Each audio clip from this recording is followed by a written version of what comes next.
These skulls feed from corpses and the husks of animals. They're not after blood.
It's locked, all right.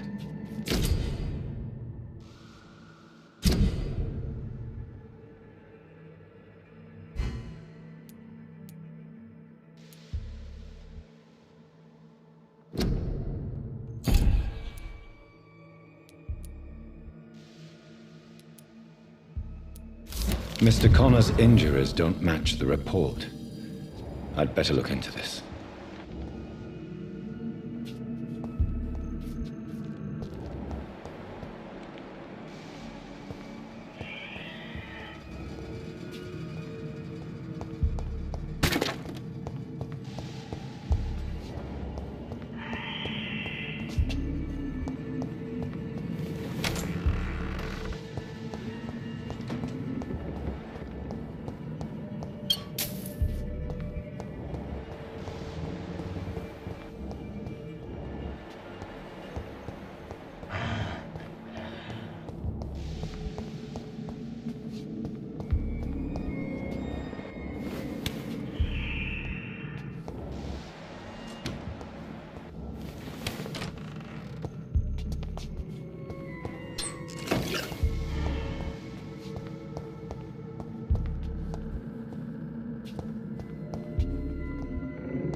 so ferocious.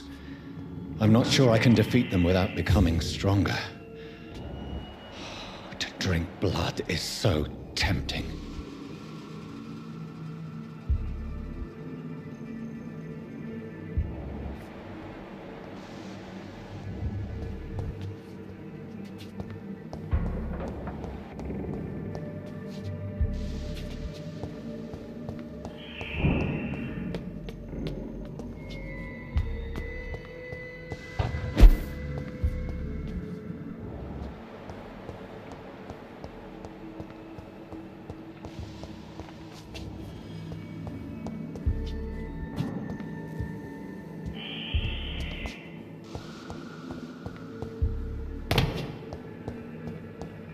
Sodium hypochlorite.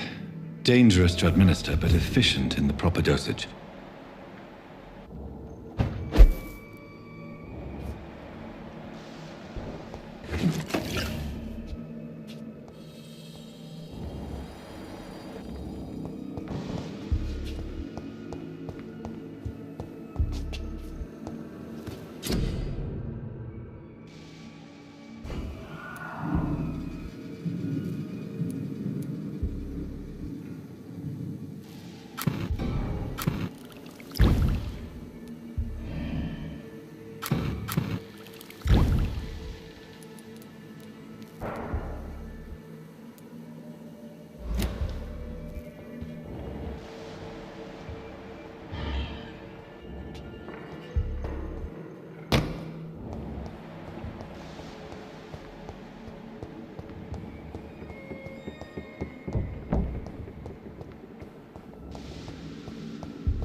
Good evening, Milton. Good evening, Doctor. Still trying to save lives?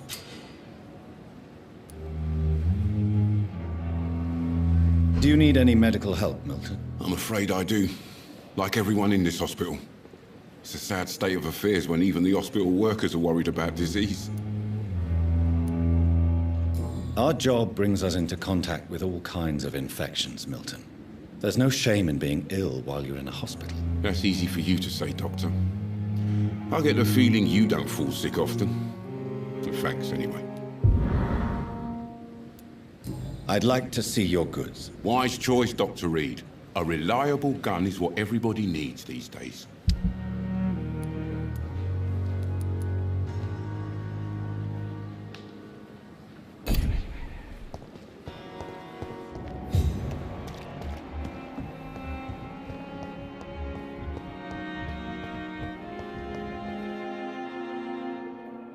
You are going to reveal all your secrets to me, even the darkest thoughts in your heart.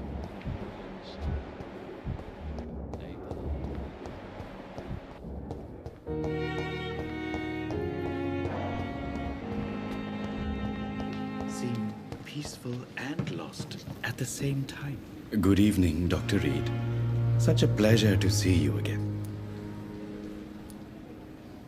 Please show me what you have to sell. Of course. It's just trinkets and curios, really. But I'm sure they can be useful.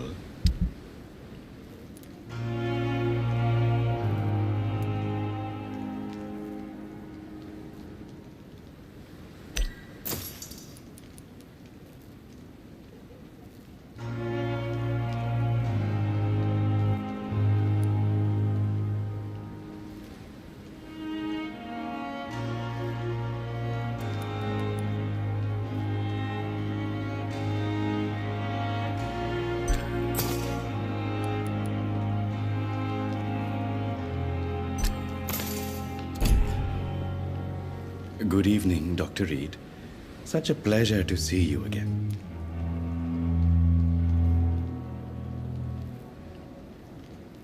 Do you need medical attention? Well, the proximity of the dead is not the most healthy company, even if the quiet can be appreciated.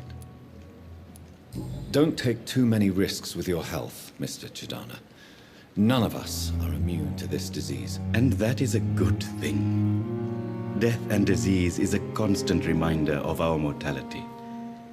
But you have my thanks, Dr. Reed.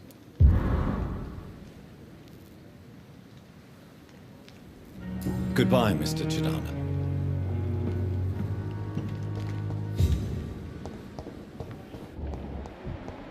Your agenda.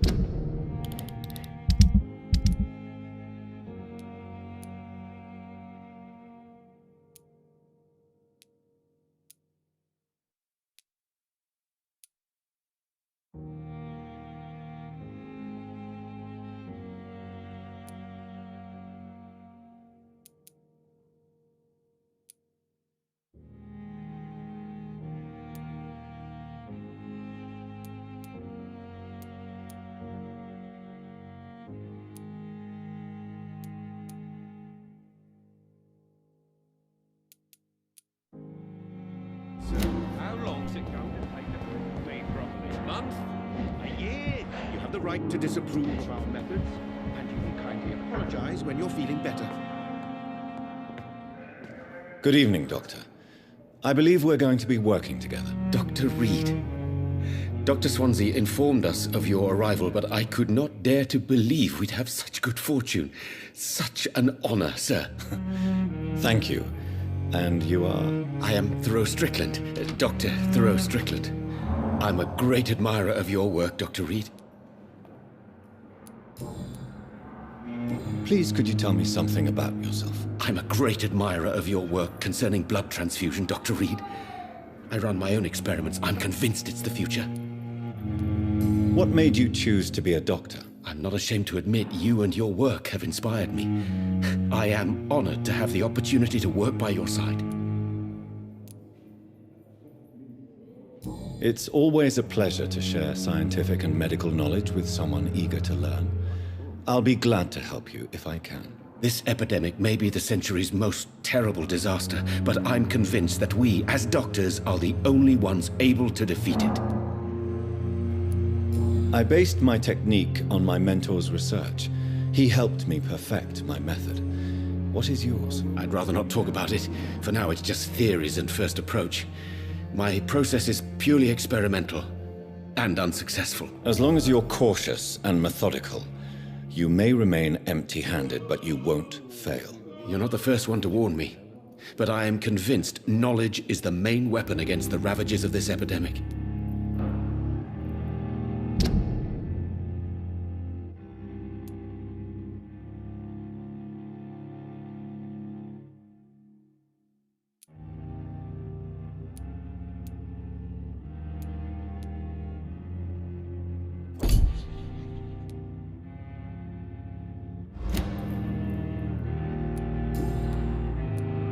What can you tell me about the Pembroke? Well, it has always been an honor to work with Dr. Swansea.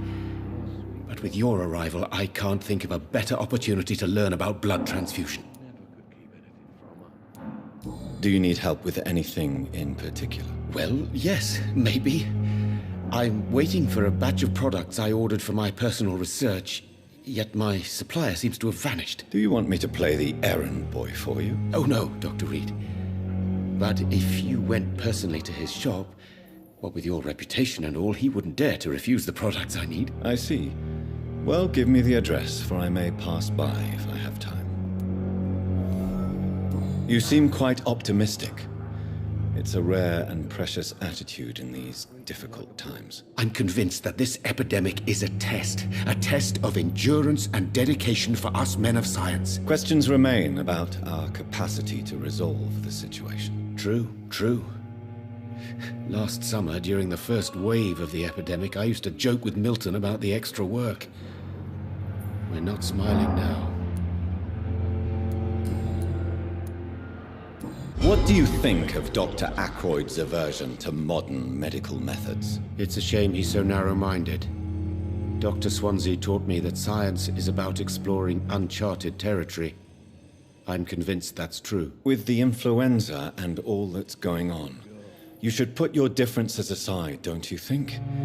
Why is it so difficult to work together? I believe that if Dr. Ackroyd had been the one to discover the transfusion process, he would be the first to recommend its use. So you believe it's just a question of jealousy and pride? Dr. Ackroyd is as proud as he is blinded by his obsolete concept of medical science.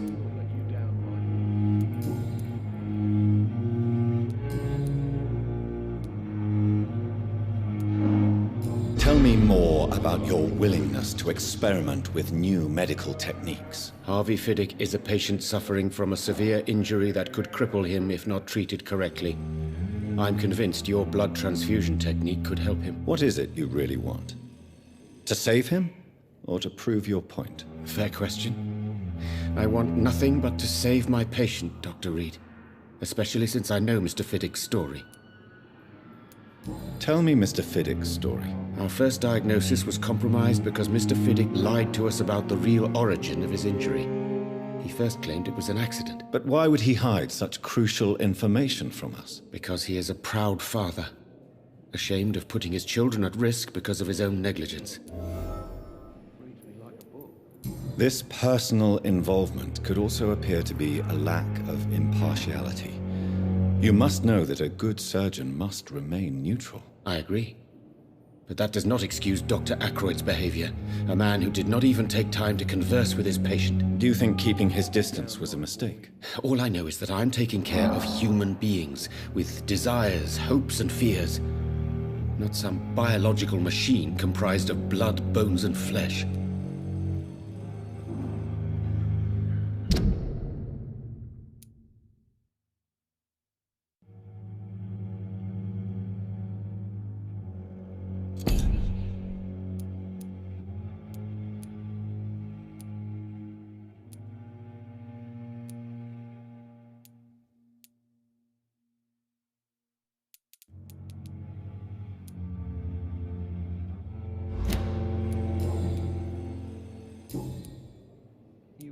Goodbye, Dr. Strickland.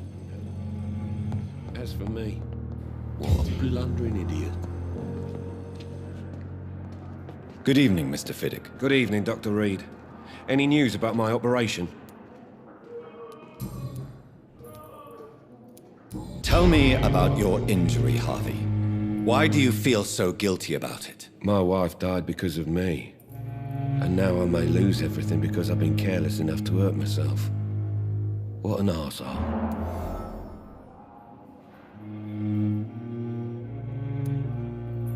You can't hold yourself responsible for your injury, Mr. Fiddick, unless you tried to hurt yourself. Of course I didn't hurt myself. But I can't work until my arm is fixed. My children need to eat, Doctor. How could your job be responsible for your wife's death? I was working a double. She went out to bring me a hot meal and got caught in a German bomb raid.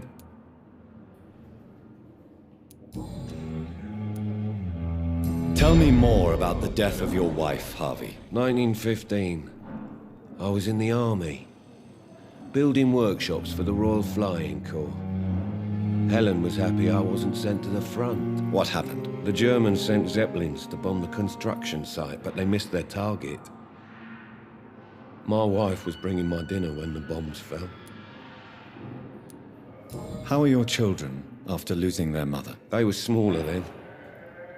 The only good thing about this is my Helen didn't bring them with her that night.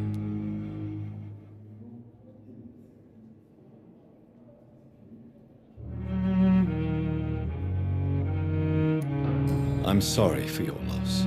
So many died during the bombings. I served in France and witnessed the carnage there. I would like to say that she didn't suffer. Truth is, I have no idea. I just know that I'm all that me kids have. Poor little bleeders.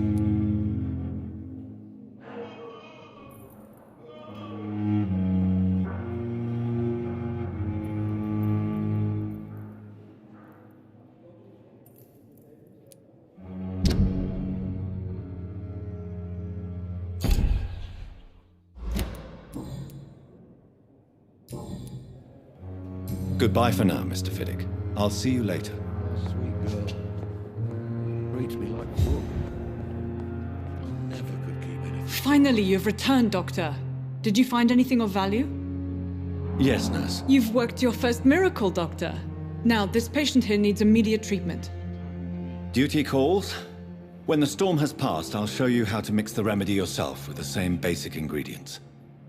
Many thanks, Doctor. When you've finished, you ought to report to Dr. Swansea in his office. He's been looking for you. Seemed pressing.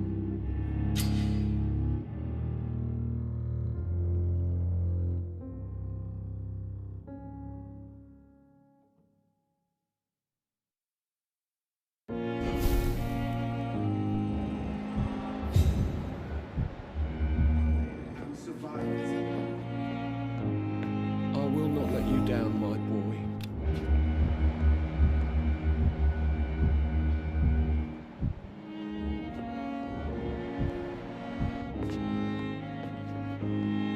Good evening, Mr. Goswick. How are you? I'm okay.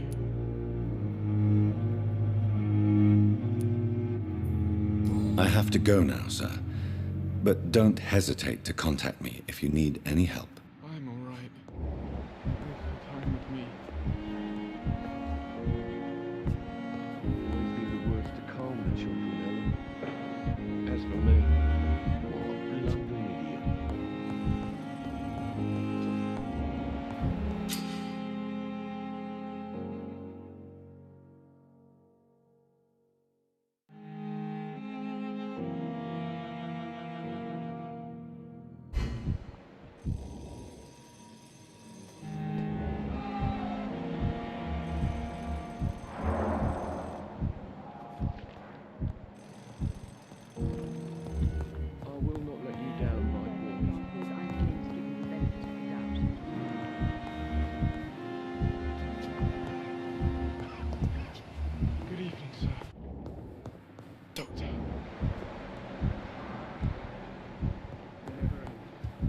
Like a book. I never could keep anything from her.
Only I were young again.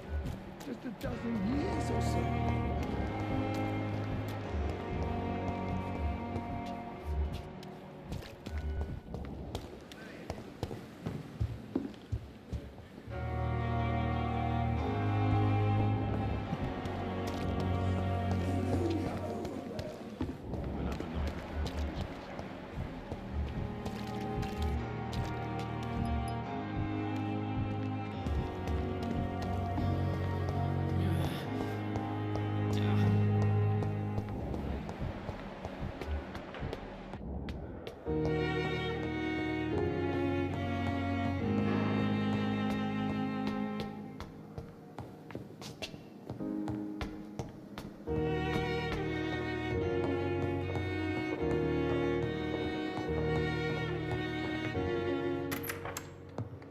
Please, Jonathan, come in.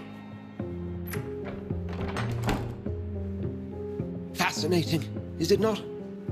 In the last decade, so many mysteries have been brought to light with our microscopes. The human body, biology's penultimate frontier. The more we explore its boundaries, the less we're able to trace a clear line between life and death. You, my friend, have a foot in both countries. The view must be vertiginous. It's at least as vertiginous as chatting about vampires with you, I would say. This must be all so new to you. This area of town, the hospital, a brand new life. How stimulating it must be. I wish I could share your enthusiasm, Dr. Swansea, but my condition defies scientific categorization. Undead? Unalive? Immortality defies logic. I cannot express my thrill at this serendipitous turn of events. The world's most eminent specialist in blood transfusions, a vampire. One might say a gift from heaven.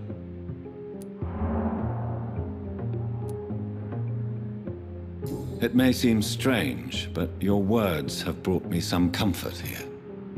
Forgive me. I've been an admirer of your work for a long time, and now you are so much more than a brilliant physician. And please, call me Edgar.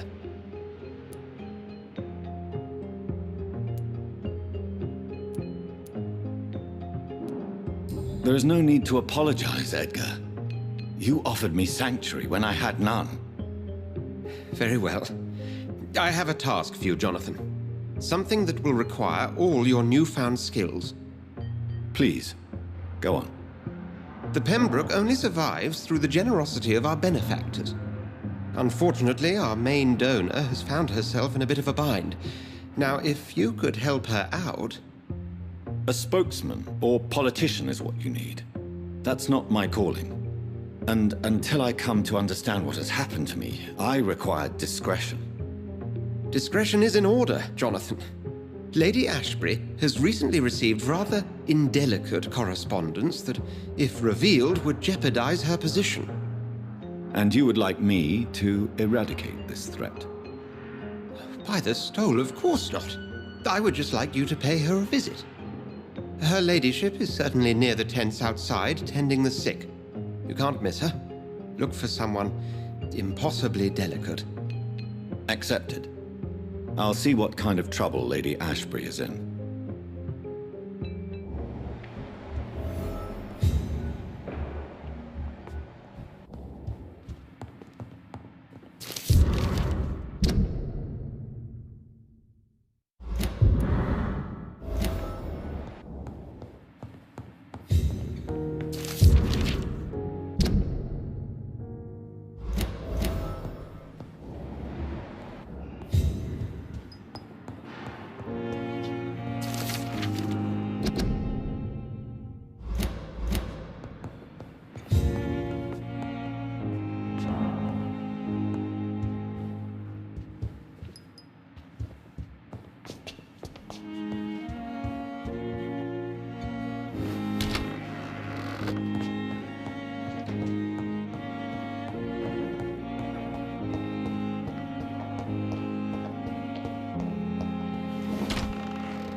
Please, sir. I need help bad. What's going on? I'm Blight, sir. Mutant Blight. I've lost my mate. Can't find him anywhere. I'm Dr. Jonathan Reed from the Pembroke Hospital. Please, calm down and give me more details. Oswald and myself were both infantry, sir. We were en route for the hospital, but... well, we had a disagreement. And Oswald ran off towards the canal. How long have you been searching for him? I can't go there. Too many rats by the water. Fucking rats. Can't stand them since the war, sir. Can't stand them at all. Don't be ashamed, Mr. Blight. Many soldiers who survived the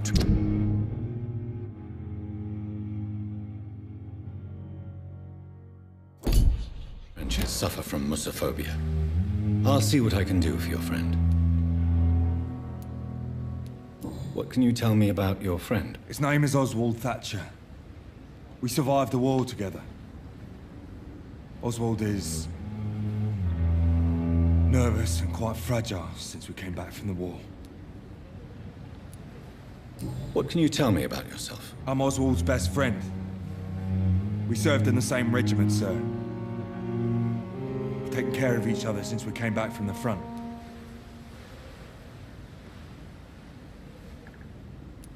This is a dangerous part of town. What are you doing here? We were looking for the Pembroke Hospital. We both need help. Treatment, I mean. To get some sleep. Just need to feel better, sir.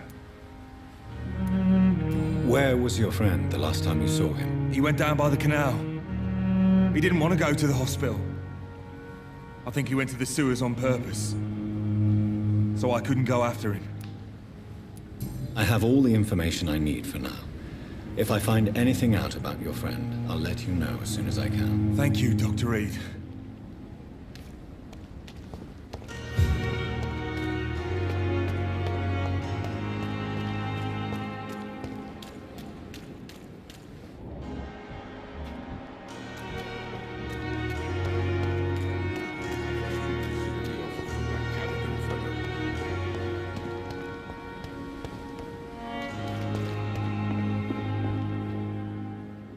The flu took my dear wife, Emily. I take comfort knowing we'll soon be together again. Mr. Rainfield, that's no way to talk. You're in good hands here, and we'll be up again soon enough.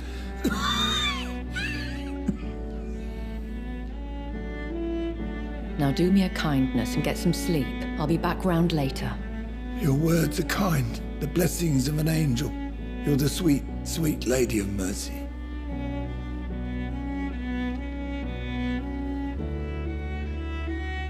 Good evening, Dr. Reed. It's a pleasure to see you again. You seem surprised. Dr. Swansea has brought me up to speed concerning your recent appointment to Pembroke Hospital. You're a the lady who saved me that night, before vanishing into thin air. I remember you from the pub with Dr. Swansea. Indeed.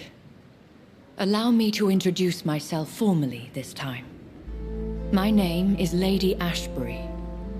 I remember you well, in spite of the brevity of our encounter.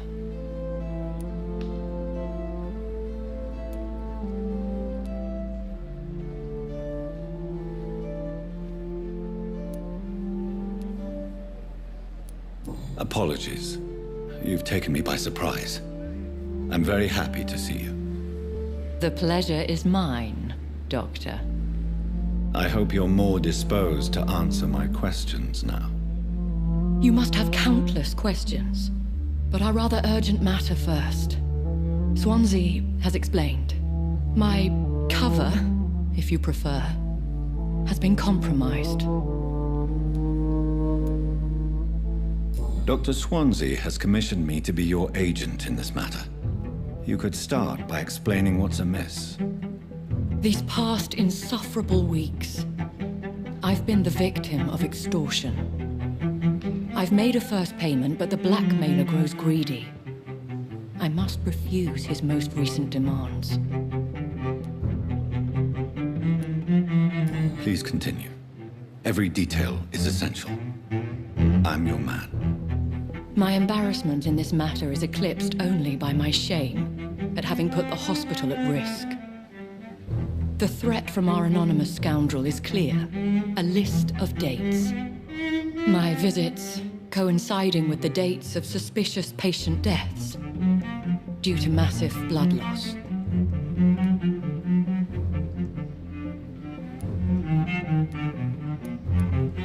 Is it true? Now aren't you the blunt one?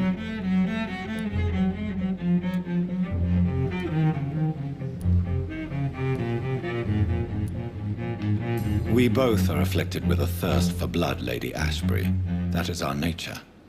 By vocation, we also have reason to visit the hospital. Logic dictates. In all honesty, I'm not simply a patron to the hospital. My visits serve a dual purpose. Dr. Swansea has been treating my condition with a revolutionary technique of blood transfusion. It seems you are a specialist in the domain. I'll take care of it. Do you know where I should start? If that was the case, I'd settle the matter myself. You could talk to our local gossip, Harriet Jones. Not a pin drops here without her hearing about it. I'll meet that woman now. My life, as others know, is in your hands, Dr. Reed. I'm sure of your discretion, but I do fear your powers of persuasion will be put to the test. When this is resolved, I'll be your obligé. I'll answer all questions in regards of your condition.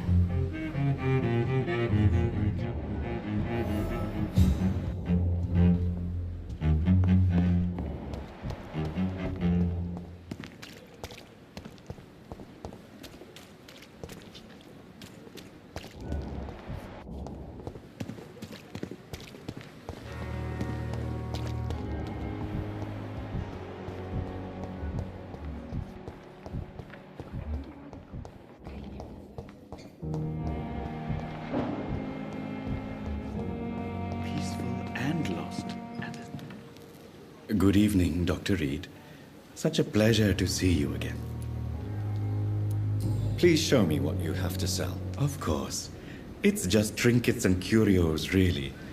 But I'm sure they can be useful.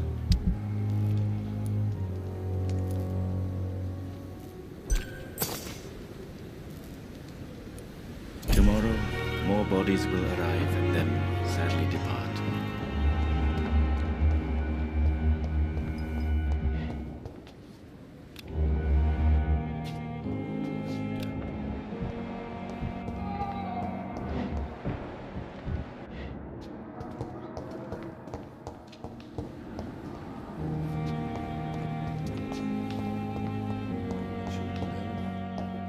As for me, what a blundering idiot. So many deaths. Scots on every street corner. The daily routine. So many deaths. And what of my own life?